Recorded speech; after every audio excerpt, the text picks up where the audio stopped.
This week, I'll be talking about procrastination. I know. It's terrible. Welcome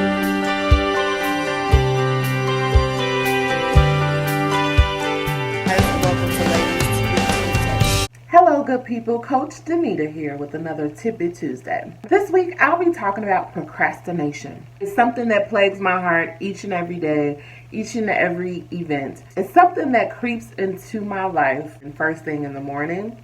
I can be up at 5, 6 a.m. and it does not matter. If my meeting starts at 9, 10, or 11:30, I'm probably going to be 5 minutes late. I know. And it drives me crazy. That was until I read an interesting post one day, something super random.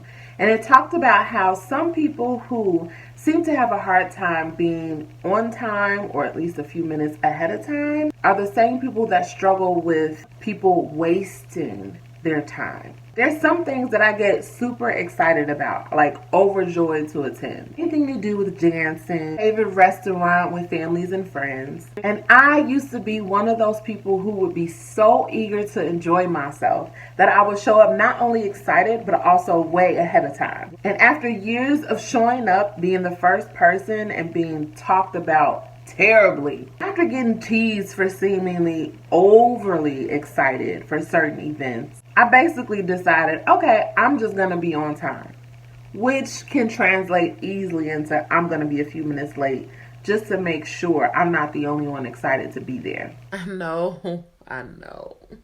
It's terrible. Instead of being overly embarrassed by people making smart comments about me being super excited or doing too much or it's not that serious, I just trained myself to be a few minutes late.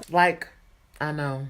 Unfortunately, that does not stay confined to that one type of event or that one specific group of people. It affects your work life, church life, the groups that you join. I am more consistently 5 minutes late to almost everything out of fear of being the person that's on time or, dare I say, early, seemingly too eager to participate, too excited to fully enjoy myself in certain settings. When you get teased about certain things when you're much younger in life, they translate very easily into your adulthood. But thankfully, there are some times where we're just reminded. For me, it was a post. I think it was on LinkedIn. So it was a more professional approach. It was a full article on being someone who hated being the first in the room, having to wait on everyone else, and having this appearance of being super eager. But lately in my life, I have been gaining the confidence to truly be myself in certain situations. So don't be surprised when you see me showing up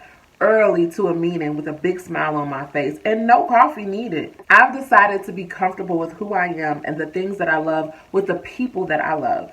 Deciding to love out loud is not an easy task in this type of society, especially when a lot of us are pinned against each other.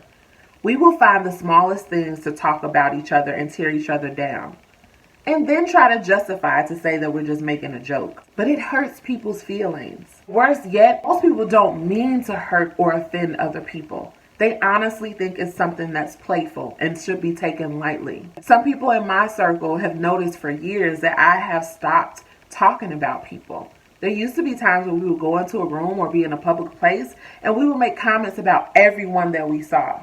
So for years, I have just decided I'm not going to be that person. This is a constant struggle because there are some friends that I've known for years and they still practice this. Sometimes I take the initiative to divert the attention of the entire group to something that's more positive. Otherwise, you can be setting someone up for failure in other areas of their life. Although it's not our responsibility to take care of everyone else's actions, there are some things we can do to play an important part in someone's life. So before you start joshing at someone or making small comments that don't seem like a big deal, make sure you guard your mouth with what you say. And I'll do the same.